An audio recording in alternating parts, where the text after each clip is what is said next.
Vamos a abordar el tema de infecciones de vías urinarias, una clase que en teoría ya debieron de haber repasado y que estaba ya preparada. La dio la doctora Alina, también profesora de servicio de nefrología, y la idea durante esta hora es, a base de preguntas, ir revisando conceptos básicos, generales, que les pueden resultar de gran ayuda a ustedes. Quiero intentar compartir la pantalla. No sé qué están viendo ahorita. Estamos viendo su código de Sócrates. Estamos viendo su pantalla, creo, doctor. Ok, vamos a utilizar la aplicación Sócrates. ¿Ya la han usado? Sí. Sí. Okay. Sí, necesitan el código, ¿no?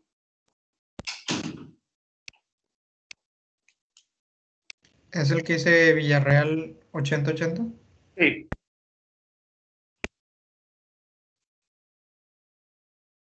¿Lo ven todos o no?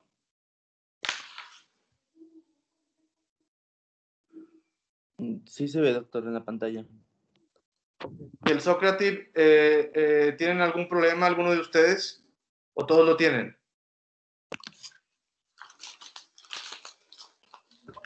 Desde internet se puede, doctor. Pero, o sea, no hay problema. Podemos hacer las preguntas para todos. Sí. Sí, doctor. Ok. Bueno, la idea son casos clínicos que entre todos vamos a ir resolviendo, vamos a ir leyendo caso clínico caso por caso y bueno, vamos a dar algún tiempo razonable a que todos puedan contestar la pregunta y posteriormente pues dar una explicación de la respuesta correcta y bueno, si hay alguna duda o alguna aclaración, pues bienvenidos. ¿De acuerdo?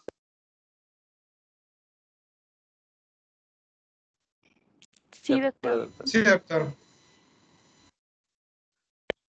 ¿Siguen viendo la pantalla? ¿Ahí pueden ver la pregunta? Sí, doctor. Sí se ve, doctor. Sí. Ok, bueno, pues si quieren, empezamos con la primera pregunta. Es un caso clínico que van a ver con bastante frecuencia. Es una paciente femenina de 20 años sin antecedentes de importancia que inicia hace 2 días pues, con un síndrome miccional, ¿no? Con disuria y poliacuria. ¿Cuál de las siguientes opciones creen ustedes que pudiese ser la que mejor definiera lo que es una infección de vías urinarias?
Bien, yo creo que ya es tiempo suficiente. Vamos a ver la respuesta.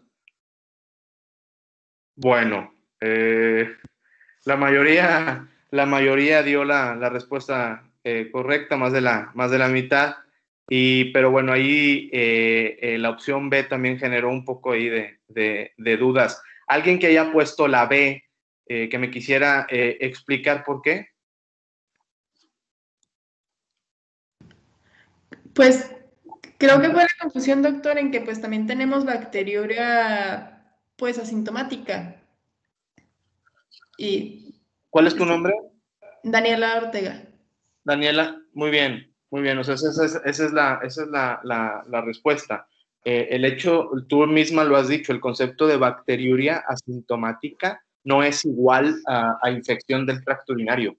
Las infecciones del tracto urinario las podemos dividir desde el punto de vista anatómico por tracto urinario superior y tracto urinario inferior, que dependiendo de los órganos que se encuentren en estos, pues van a ser las infecciones, ¿no? Las infecciones más frecuentes son las del tracto urinario inferior, que incluyen entre ellas, pues la infección vésica, la cistitis, que es la infección por mucho la más frecuente, y bueno, del tracto urinario superior generalmente se suele asociar a una infección a nivel de los riñones, en este caso pues una pielonefritis, la cual pues se desarrolla cuando los patógenos que se encuentran en el tracto urinario inferior generalmente suelen ascender, ¿no?, hacia los riñones a través de los ureteros. Pero esto es importante el concepto en decir que, bueno, no toda necesitamos sintomatología, además de la presencia de bacterias, para poder definir lo que es una infección del tracto urinario. Entonces, parece ser que todos tienen el concepto. Entonces, no sé si tengan por ahí alguna duda en esta pregunta. Si no, pasamos a la siguiente. Doctor, yo Sí. tengo una duda. Entonces, aunque sea síntoma, o sea, tiene que ser con síntomas. Si no es con síntomas, entonces no es una infección del tracto urinario. Así es una bacteriuria asintomática, que ya posteriormente hablaremos en quienes sí se tiene que tratar y en quienes no. ¿De acuerdo? Sí, doctor, gracias.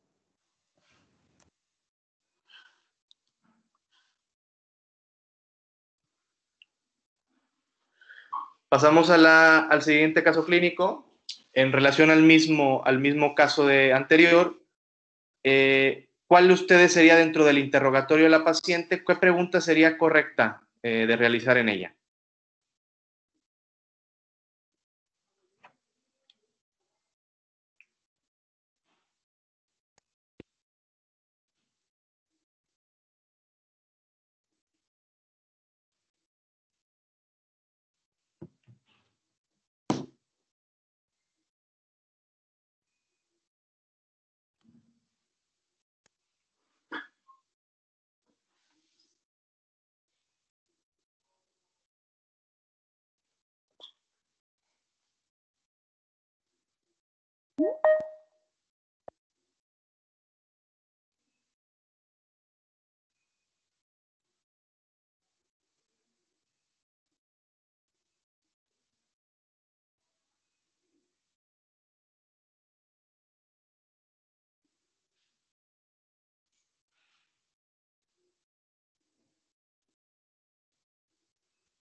Bueno, vamos a mostrar los resultados. Muy bien, la mayoría tiene el concepto correcto. Alguien que me quisiera, por favor, decir por qué la presencia de descarga vaginal sería en este caso, al momento de interrogar a la paciente, de importante relevancia. Y descartar otro tipo de infección. Exacto. Hay diversos estudios, generalmente han comprobado que las mujeres con síntomas de ITU, o sea, síndrome miccional, como lo comenta esta paciente, pueden ser producidos por muchas etiologías, sin traducirse en infección del tracto urinario. El número de micciones, la presencia de prurito y las características de la orina, pues pueden verse afectadas por otras causas. Inclusive puede haber la presencia de pus, piuria en la orina piúrica, sin necesariamente traducirse en una infección de vías urinarias. Entonces, la presencia de descarga vaginal en una mujer en edad fértil, que es la edad con mayor frecuencia en infecciones de vías urinarias, la presencia de la descarga vaginal pues va a representar o tiene más del 90% la ausencia de esta que vaya a ser una cistitis aguda. Si está presente, la probabilidad de que sea una cistitis aguda pues, se reduce mucho. Entonces, la causa más frecuente de descarga vaginal es la vaginosis bacteriana. Esto no se traduce en una infección del tracto urinario. Y va a representar alrededor del 40 al 50% de las mujeres que presentan vaginosis van a presentar descarga vaginal. Entonces, este síntoma no se atribuye a una cistitis aguda común. El número de micciones, ¿ustedes creen que es específico? Bueno, en medicina pocas cosas son patognomónicas y específicas, pero ¿ustedes creen que el número de micciones, preguntárselo, nos ayudaría o sería relevante para nosotros confirmar nuestro diagnóstico de infección urinaria?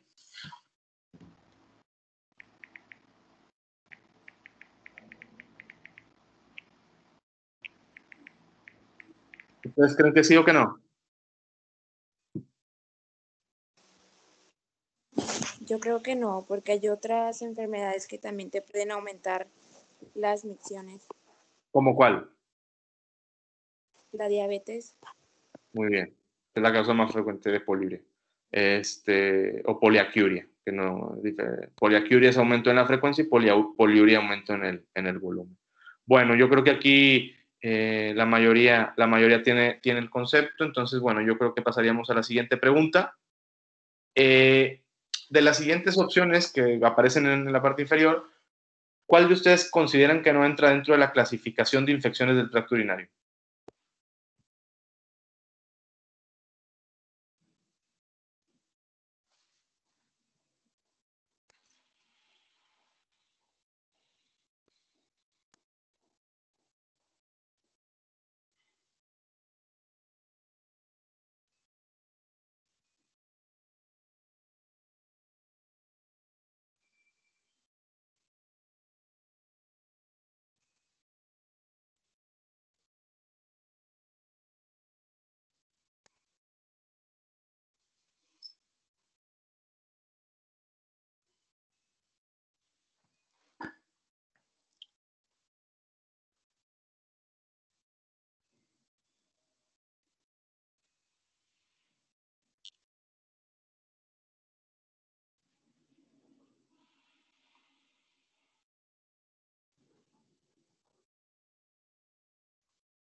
Bien. Bueno, sí, exacto. Aquí puede producir cierta controversia, ¿no? Esta respuesta en la que, bueno, bacteriuria asintomática, como lo mencioné anteriormente, no se considera dentro de infección de tracto urinario, a menos de ciertos estados en los que voy a comentar más adelante. Pero dentro de la clasificación, desde el punto de vista pedagógico de infección del tracto urinario, hay 6 grupos en donde se clasifica, ¿no? Es una mujer joven. La mayoría de las infecciones urinarias, recordar que van a ser en mujeres. El que un hombre tenga una infección de vías urinarias no es lo común y bueno, habría que buscar algún factor predisponente, ¿no? Pero bueno, el clásico de la infección urinaria son mujeres jóvenes. Por lo general son infecciones que no suelen ser complicadas, ¿no? Entonces, desde el punto de vista pedagógico, se habla de 6 grupos de infecciones del tracto urinario.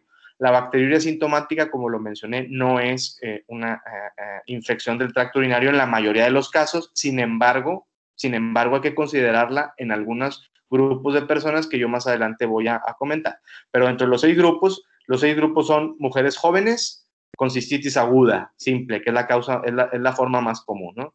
Las mujeres jóvenes con cistitis que pueden tener infecciones de recurrencia, pero mujeres con infecciones recurrentes, que puede ser inclusive esperado, ¿no?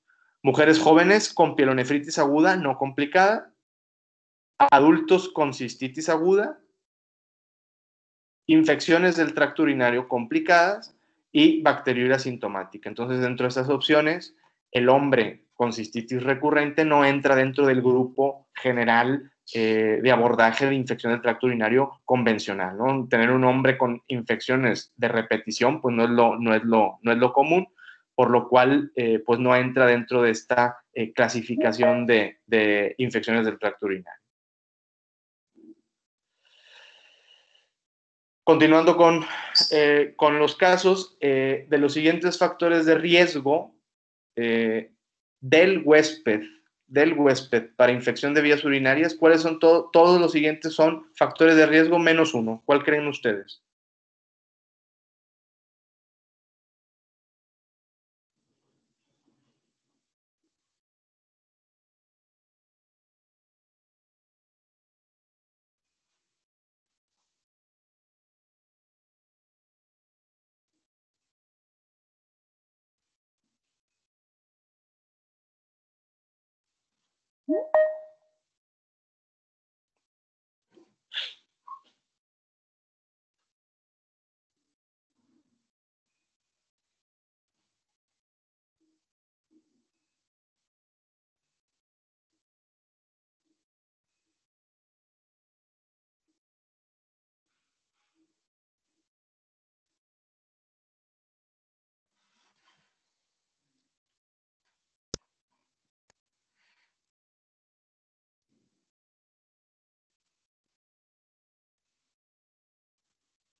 Ok, esta también hay un poco ahí de duda.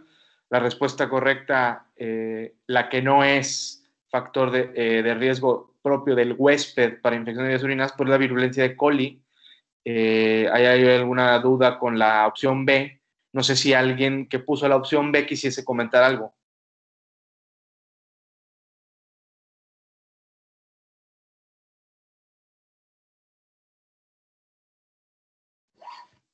Sin problema, ¿eh? No es examen. Es que según yo en la clase, en el video, Sí. menciona como que eso como factor de riesgo. Pero, o sea, el uso de espermicidas, ¿qué es factor de riesgo? ¿Comenta? No. O sea, como que E. coli sí es factor de riesgo. O no sé si lo entendí mal, pero por eso. Sí, o sea, hay factores de riesgo para infecciones del tracto urinario, ¿no? Generalmente Es que son... Sí, bueno, dígame. yo me confundí porque como E. coli es de las más frecuentes para vía ascendente de la CIMU, o sea, yo creo que pues a lo mejor por eso nos confundimos.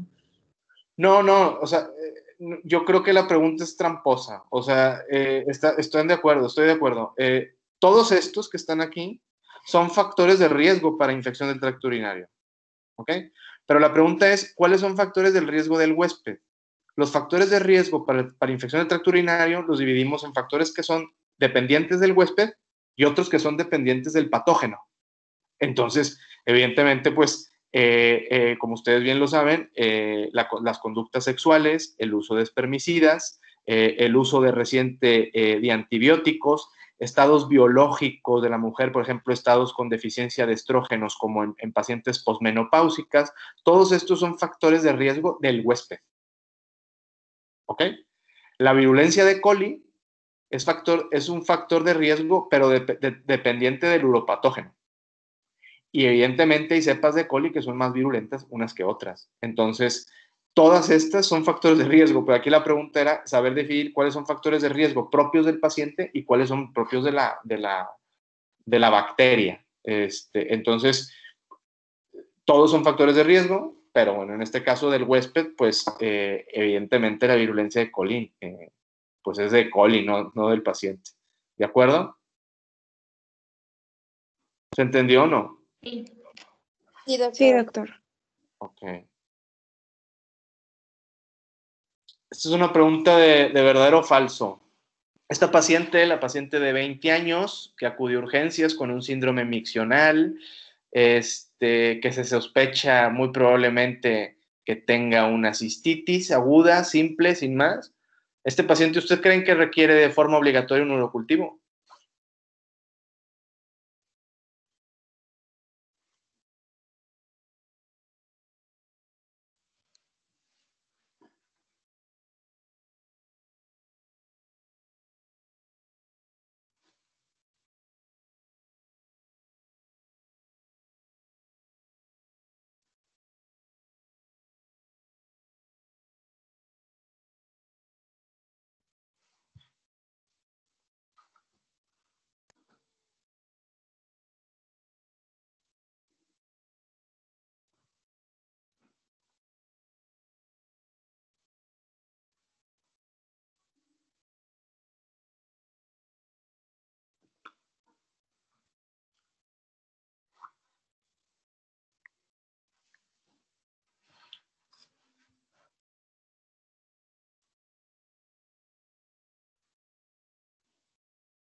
Bueno, pues la mayoría acertó, ¿no? La respuesta es falsa.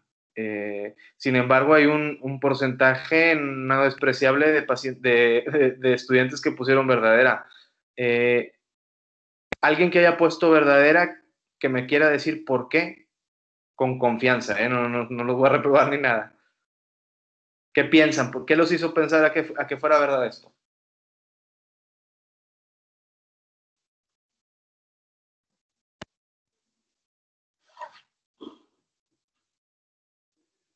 Venga, cualquiera.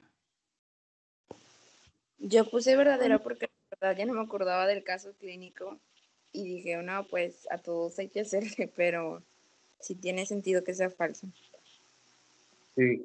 Bueno, pero lo leí antes. Bueno, él hizo un resumen. ¿Eh? Es una paciente de 20 años con un síndrome miccional, sin un antecedente de riesgo, y que llega con disuria y poliacuria y te estoy preguntando, lo más probable es que tenga una cistitis aguda simple, ¿no? No trae alteración del estado general, no tiene fiebre, está hemodinámicamente estable. Entonces, aquí la pregunta es si teniendo el puro examen general de orina con presencia de leucocitos, bueno, con indicios de que pudiera presencia de nitritos o alguna otra alteración que nos pudiera sugerir una infección. Aquí la pregunta ¿es necesario hacer el urocultivo de forma obligatoria? La respuesta es que es no, ¿no? Como lo comentó anteriormente una compañera que dijo que E. coli es la principal causa de infección de vías urinarias, que está en lo correcto.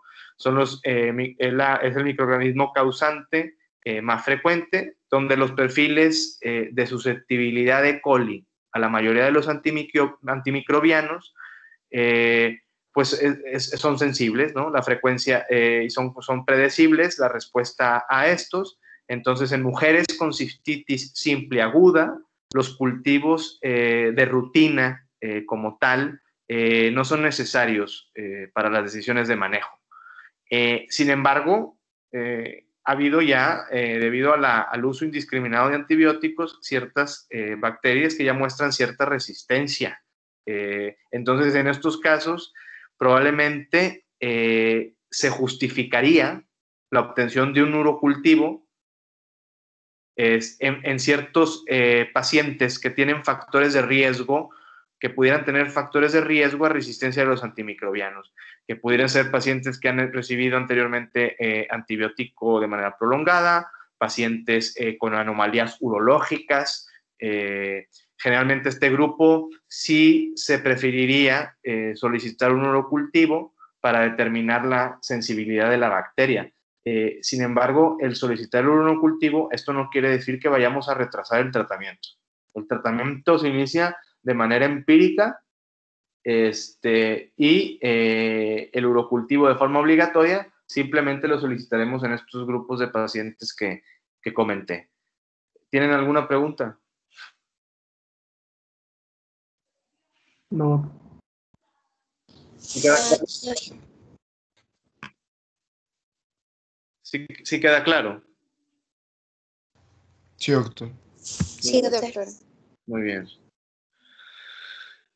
Continuamos con la siguiente. Dice, ¿cuál de las siguientes opciones de tratamiento sería la más indicada en esta paciente? La paciente de 20 años con una cistitis aguda simple.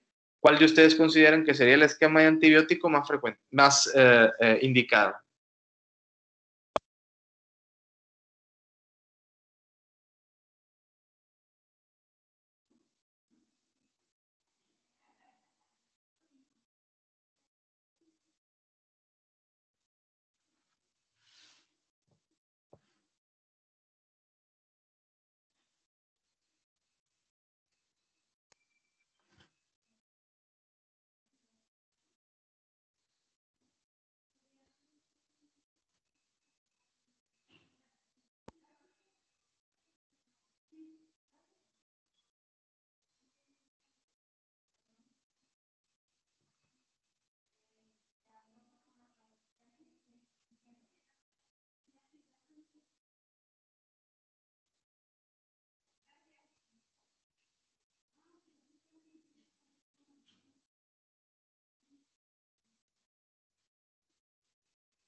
Bueno, aquí hay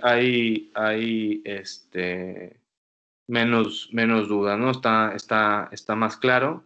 La selección de la terapia antibiótica de manera empírica, que es lo que dije que siempre hay que iniciar de manera empírica y en ciertos casos solicitar previamente a la iniciación del antibiótico un urinocultivo. La selección del esquema para la cistitis aguda simple, pues va a depender el riesgo de infección que presente el paciente para bacterias resistentes, ¿no? Lo que comentábamos anteriormente, la mayoría de las veces va a ser Escherichia coli sensible. Entonces, dentro del arsenal terapéutico con el que contamos, generalmente el primero que solemos utilizar pues puede ser la nitrofurantoína, que es la dosis de 100 miligramos por 5 días, ¿no? El ciprofloxacino, levofloxacino, las quinolonas pudiesen ser utilizadas. No se recomienda de primera instancia, aunque sí serán. La dosis que está marcada ahí, pues no es la posología, no es la correcta, ¿no? Ciprofloxacino es dosis única, no se administra. Y el levofloxacino por 3 días es un tratamiento de corto. Entonces, la que más se adecua o la mejor respuesta en este caso, pues sería nitrofurantoína, que de hecho es el antibiótico que con mayor frecuencia se receta cuando son cistitis simples. ¿Tienen pregunta aquí? Si no avanzamos. Sí, dígame. En el libro dice que las quinolonas no se usan porque está generando mucha resistencia. ¿Eso es verdad? Es verdad. De hecho, depende de dónde lo leas, pero es verdad que dentro de la primera línea del arsenal con el que contamos, la primera línea son trimetoprim, sulfametoxazol, nitrofurantoína, fosfomicina. ¿Ok? De segunda línea están las quinolonas, que como de manera excelente lo has comentado, no se suelen dar. Yo comentaba aquí porque la posología no es correcta, pero las quinolonas no se suelen dar porque aumenta el riesgo de resistencia a las bacterias, ¿no? Entonces, son antibióticos con mayor espectro, entonces, en este sentido, otra vez, una cistitis aguda no cabría. Entonces, es verdad, en estas opciones solamente de primera línea aparecen nitrofurantoína y trimetoprim, sulfametoxazol, y las quinolonas no serían tratamiento de primera elección. ¿Correcto? Gracias, doctor. Y la otra es que la doctora dijo que trimetoprim, sulfametoxazol se utilizaba de primera instancia, y al igual creo que el libro también lo menciona. Sí, por eso dije, de primera línea, nitrofurantoína, trimetoprim, sulfametoxazol o fosfomicina. El problema es la posología, que es la que está mal. O sea, la pregunta es aquí que te aprendas la dosis y cómo administrarlo. O sea, la trimetoprim sí es opción, pero la dosis no es la indicada, la posología. Al igual que las quinolonas que están aquí son de segunda elección, por lo que comentamos anteriormente, pero la ciprofloxacino no es de dosis única. El levofloxacino no es por 3 días. Es más que nada la posología, pero el trimetoprim sulfametoxazol se puede utilizar también, igual que la fosfomicina y la nitrofurantoína. Súper claro, doctor, gracias. Doctor, una duda. Sí. Lo que pasa es que la doctora en el video decía que el trimetoprim con sulfametoxazol no se usa aquí en México porque tiene mucha resistencia. Entonces, o sea, mi duda es, vaya, para el examen se usa, pero para la vida real no. Lo que pasa es que la mayoría de estos esquemas antibióticos están basados en guías, dependiendo de muchos estudios microbiológicos que se hacen en los distintos hospitales y unidades ambulatorias, y es así como salen las guías, haciendo cultivos y mostrando resistencias a antibióticos. Las guías en las que desafortunadamente nos basamos nosotros son guías que no reflejan la situación en México. Son guías hechas muchas de las que se apegan aquí son en Estados Unidos. Entonces no refleja fielmente lo que está pasando con nosotros. Entonces asumimos que pueden llegar a ser similares, pero no es cierto. Entonces, realmente la resistencia del trimetoprim sulfametoxazol está basada en guías americanas. Entonces, habría que hacer un estudio aquí en México, principalmente aquí en el hospital universitario, para ver cuál es la cantidad de resistencia que tenemos al trimetoprim. para fines de examen y para contestar tu pregunta, o sea, aquí trimetoprim sulfamethoxazol digo está mal por la dosis, pero si te preguntan en el examen cuáles son los tratamientos de primera línea o la primera elección para infección del tracto urinario, son, otra vez, nitrofurantoína, trimetoprim sulfamethoxazol y fosfomicina. Entonces, si tú me preguntas en el examen cuál es que ya lo comenté, el antibiótico indicado más frecuentemente de primera línea, es la nitrofurantoína. ¿Ok? Pero las tres son, dentro de las guías, las tres están dentro de la primera línea. Tanto el trimetoprim, nitrofurantoína y fosfomicina. ¿De acuerdo?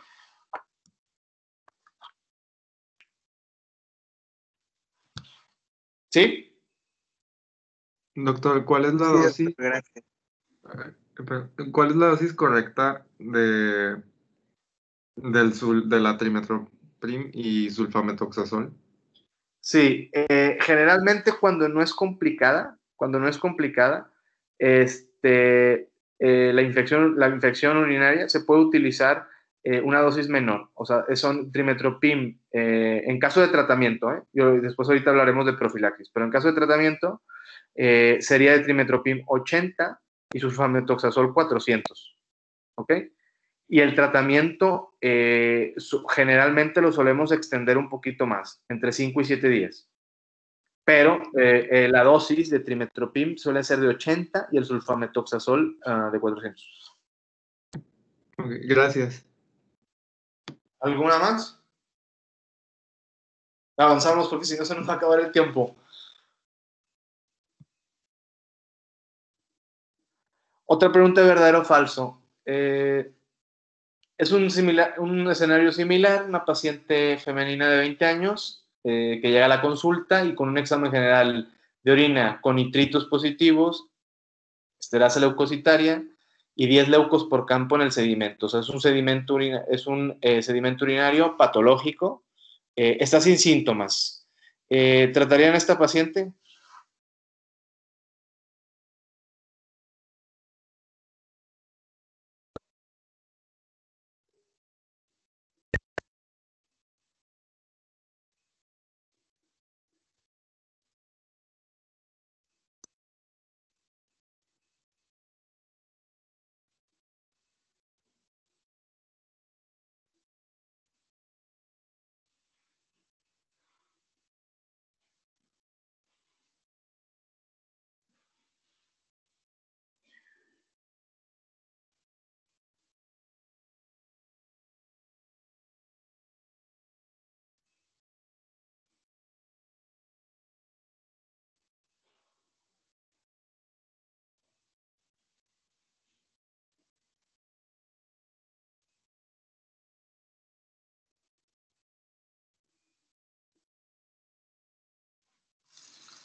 Bueno, también causa un poco aquí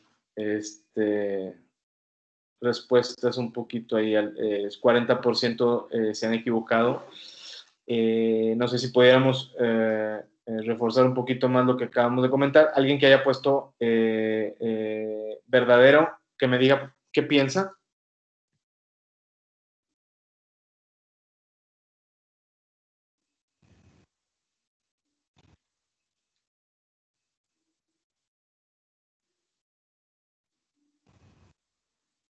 ¿Sí? Pues Bueno, en lo yo personal, me yo confundí no fui... perdón.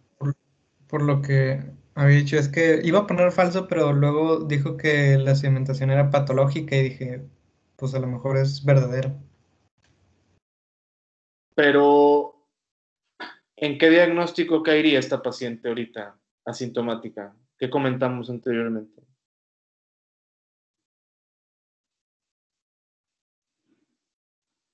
¿Alguien más? Una bacteria Bacteria asintomática. asintomática. Ok, ¿y qué dijimos que en las bacterias asintomáticas?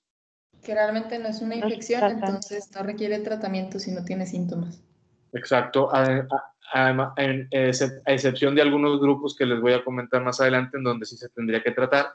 La mayoría de las mujeres, mientras no tenga sintomatología, no se trata. ¿Por qué? Porque se tendría que dar antibiótico de manera indiscriminada y pues esto favorece a, a los mecanismos de resistencia por parte de las bacterias a los antibióticos. Entonces, este concepto sí, yo pensé que ya lo iban a tener un poquito más claro, ya lo volvimos a comentar, pero bueno, ya no se los vuelve a olvidar, ¿no? O sea, paciente es un sedimento urinario patológico, bueno, a lo mejor el patológico se ve muy impactante, pero bueno, son leucocitos en la orina, ¿no? Sedimento patológico, pero la paciente está sin síntomas. Entonces, como lo comentaron anteriormente sus compañeras, no tiene cabida el uso de antibiótico en esta paciente. ¿De acuerdo? Es importante esto, ¿eh?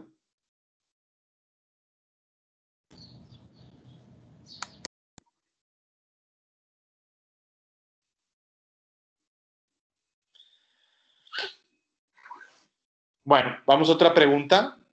Ahora es un hombre de 52 años que acude a urgencias por 2 días de evolución con náusea, vómito, como presencia de bacteremia, la exploración física con tensión limítrofe, taquicárdico, una frecuencia respiratoria en 20, febril. A la exploración física tiene un Giordano positivo del lado derecho y los laboratorios es que tiene una leucocitosis de 21,000 con neutrofilia. Tiene una creatinina de 1.6, que da un filtrado glomerular de 49 y tiene un examen general de orina con 20 leucocitos por campo, no tiene bacterias y dice que 5 días antes le habían dado ciprofloxacino. ¿Cómo clasificarían la infección en este paciente?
Vamos a ver los resultados.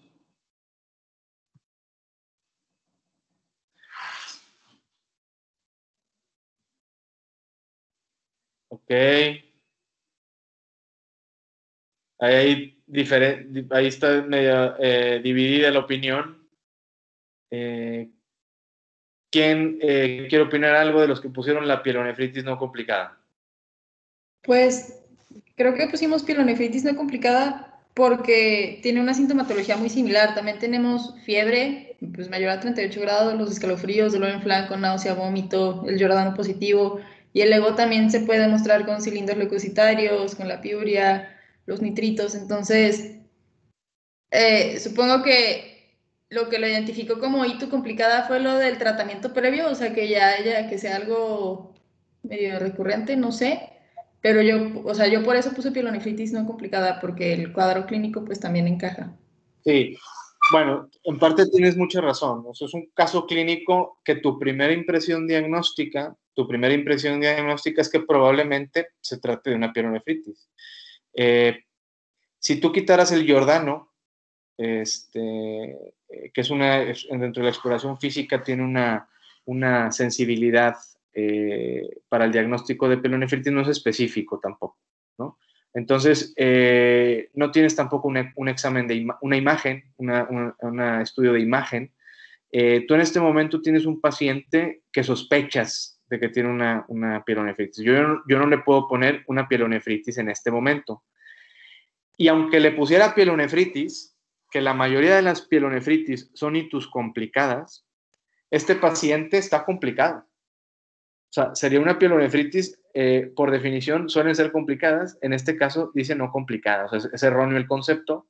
El paciente está con fiebre, hemodinámicamente inestable, está taquicárdico, está con tendencia a la hipotensión, tiene lesión renal aguda o crónica agudizada o lo que sea, pero tiene una elevación de la creatinina de 1.6. Entonces, no pudiéramos hablar de una pielonefritis no complicada. De lo que se puede hablar es que tenemos una infección del tracto urinario, por los síntomas que dice, que está complicada, ¿no? O es una infección del tracto urinario complicada. Usamos ese término de infección del tracto urinario complicada para referirnos a una infección aguda del tracto urinario con cualquiera de las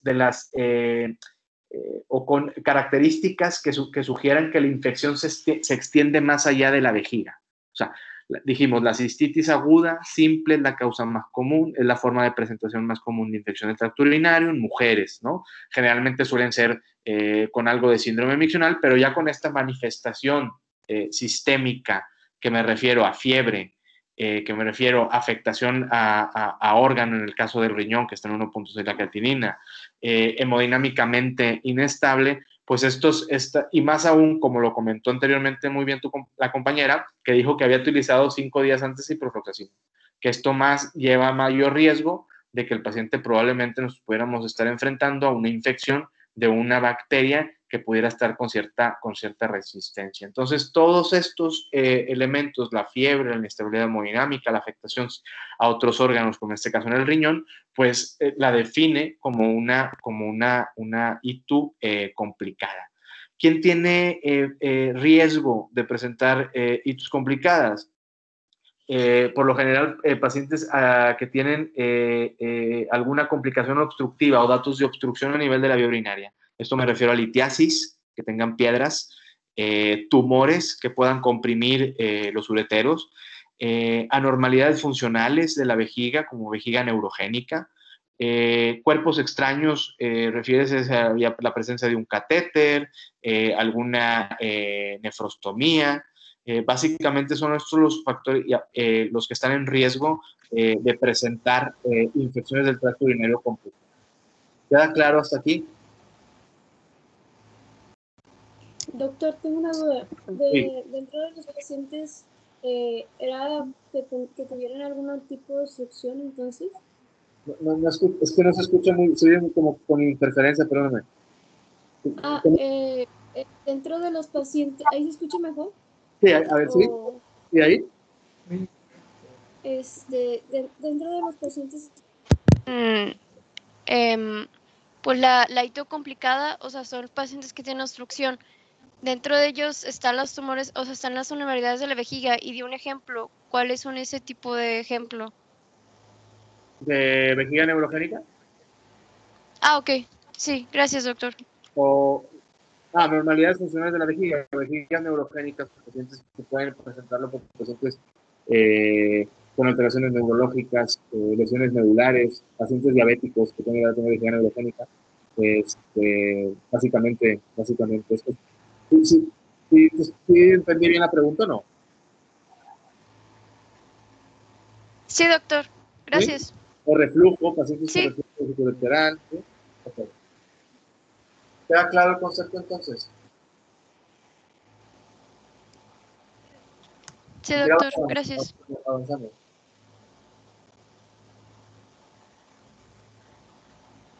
Entonces, comentando lo que dijimos anteriormente, ¿qué consideramos que qué hace que consideremos que este paciente tenga una ITU complicada?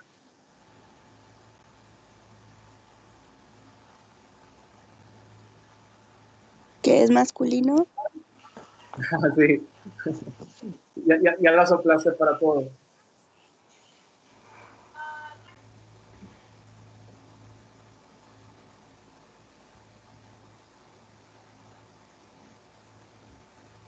Oye, por eso la saqué. Bueno, en esta queda claro, ¿no?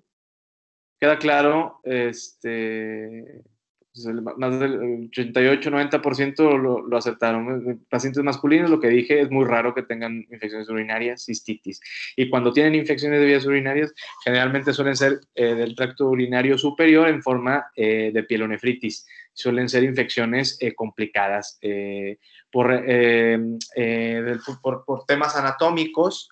Evidentemente, la mujer está con mayor frecuencia, una uretra más corta y está en mayor riesgo de desarrollar infecciones que los hombres. Entonces, ante un hombre, siempre que presente un hombre una infección urinaria, considerarla como una infección complicada, ¿no?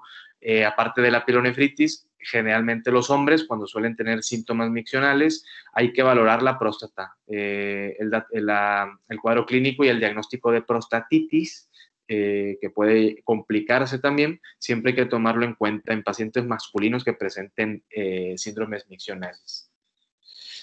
Bien. Otra de verdadero o falso, en este paciente, ¿se debería realizar su urocultivo o no?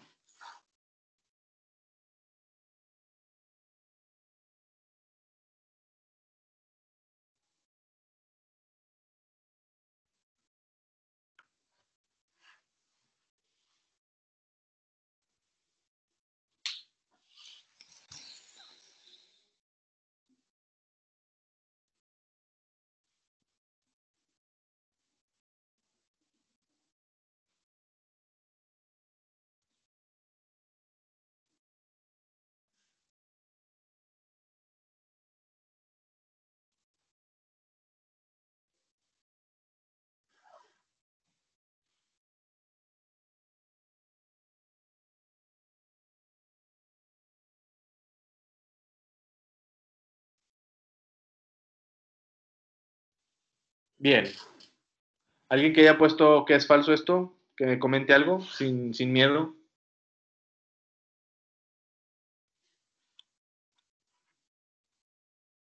No pasa nada, ¿eh? Es nada más para reafirmar el concepto.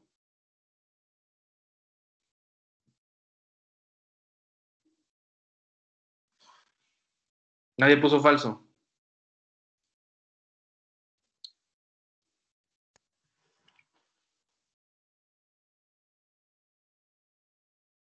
¿No? Bueno, en las infecciones complicadas, siempre se debe de realizar un urinocultivo. Esto es a diferencia de lo que comentábamos en el primer caso, ¿no? Que era una cistitis simple, sin más. En las complicadas siempre debemos de solicitar un urocultivo.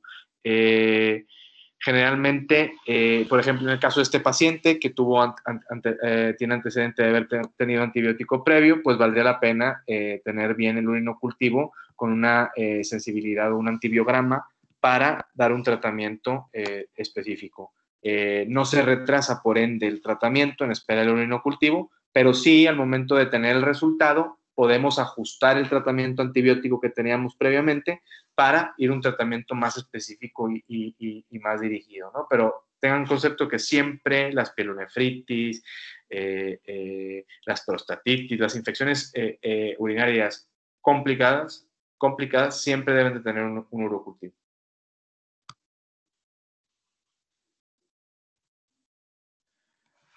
La siguiente pregunta es que si en este mismo caso de la ITU complicada considerarían hacer un estudio de imagen.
Muy bien. Bueno, el concepto está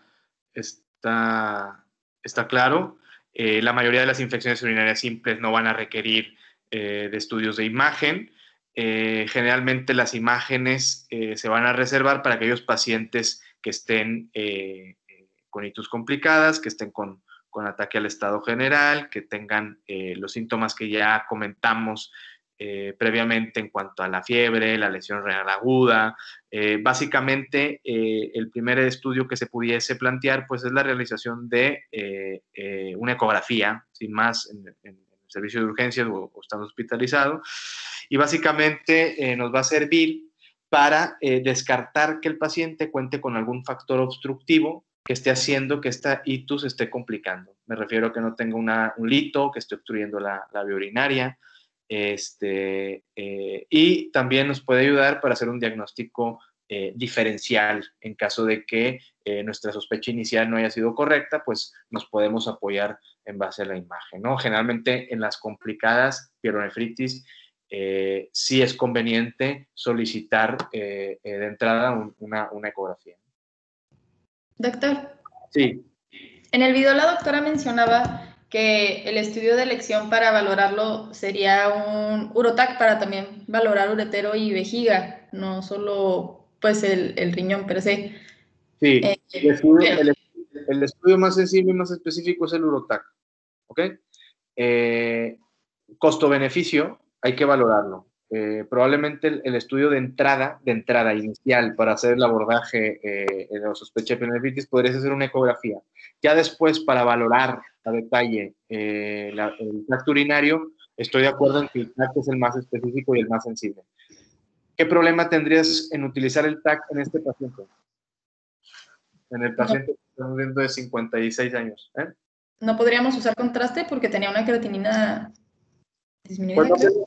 no que no pudieras usar contraste, no que no pudieras, ¿verdad? No es una contraindicación absoluta, pero sí hay mayor riesgo de desarrollar nefrotoxicidad, ¿no? De nefropatía por contraste.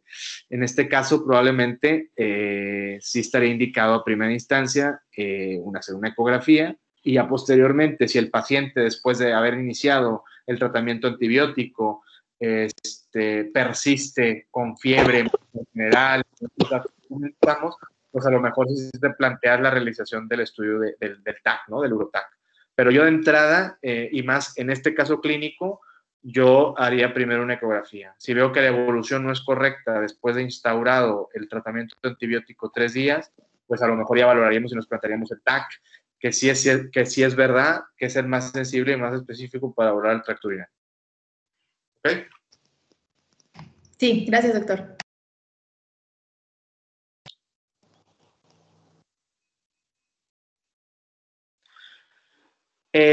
¿Ustedes creen que este paciente se pudiese plantear un tratamiento ambulatorio? Y si es así, ¿cuál sería la indicación para que ustedes decidieran enviarlo y tratarlo en casa?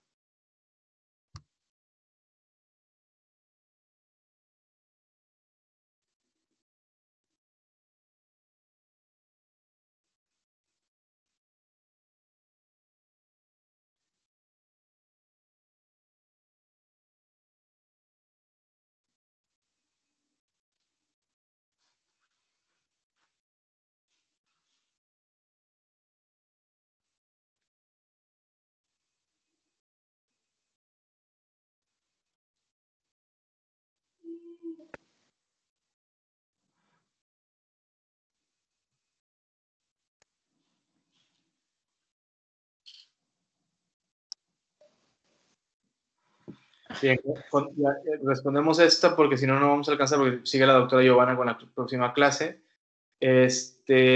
Aquí vamos a ver. Perfecto.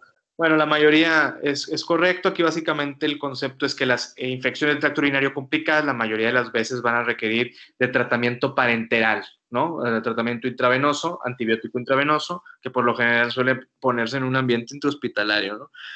Sin embargo, el tratamiento ambulatorio sí es aceptable en pacientes con infección aguda complicada, con una gravedad que sea de leve a moderada, que estén estables hemodinámicamente y generalmente pueden tratarse de manera ambulatoria siempre después de haber estado un periodo de observación en el servicio de urgencias y haber recibido terapia antimicrobiana parenteral, ¿no? Ya después, de manera ambulatoria, pues se puede plantear tratamiento antibiótico oral y seguimiento. Pero bueno, dentro de estas indicaciones para que el paciente pueda manejarse de manera ambulatoria, aparte de la estabilidad hemodinámica, pues evidentemente que tolere la vía oral, ¿no? Para recibir el antibiótico. Por lo general, estos suelen ser tratamiento intrahospitalario, pero también no nos podemos manejar estos pacientes de manera ambulatoria. ¿Cuál sería el tratamiento empírico de elección en este caso, en este paciente que llega a urgencias? ¿Cuál sería el tratamiento empírico inicial?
Bueno, aquí hay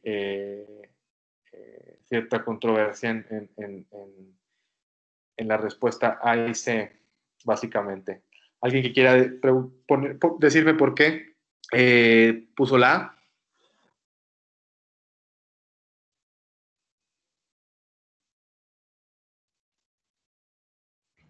Porque según yo en el contexto de urgencia se puso una bueno, el ciprofloxacino, pero creo que estoy mal. Generalmente, bueno, estamos claros, ¿no? Lo que comentamos, que el tratamiento es parenteral. Entonces, estábamos entre dos opciones, que son la cefalosporina y ciprofloxacino, ¿no? Por lo general, la mayoría de las guías siguen poniendo el tratamiento con beta-lactámicos, con cefalosporina, que en este caso pues, es la opción más correcta por vía parenteral y con una duración de entre 7 y 14 días. Ya si ya después decidimos si el paciente se puede manejar de manera ambulatoria, pues hacemos un cambio de antibiótico. Por lo general, el primer antibiótico en una ITU complicada tiene que ser por vía parenteral y dentro de las guías, pues las quinolonas pudiesen utilizarse, pero no serían de entrada la primera opción. Evidentemente, pues las por vía oral de primera instancia no sería así. Si quieren, revisamos la última pregunta para que continúen con su próxima clase. Básicamente, bueno, esta pregunta es la que ya habíamos comentado. Vamos a tratar de reafirmar el concepto. Es una paciente femenina de 25 años con antecedente de mielomeningocele, que produce vejiga neurogénica, que tiene una sonda Foley permanente, ha recibido múltiples tratamientos antibióticos y acude a consulta porque tiene un examen general de orina patológico y se le había hecho un urocultivo previamente en donde tiene una E. coli. Ella está sin síntomas, ¿ok? ¿Qué población de los que vienen abajo no se beneficia, ahora sí, de un tratamiento de bacteriuria asintomático?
Bien, pues la mayoría está en lo correcto.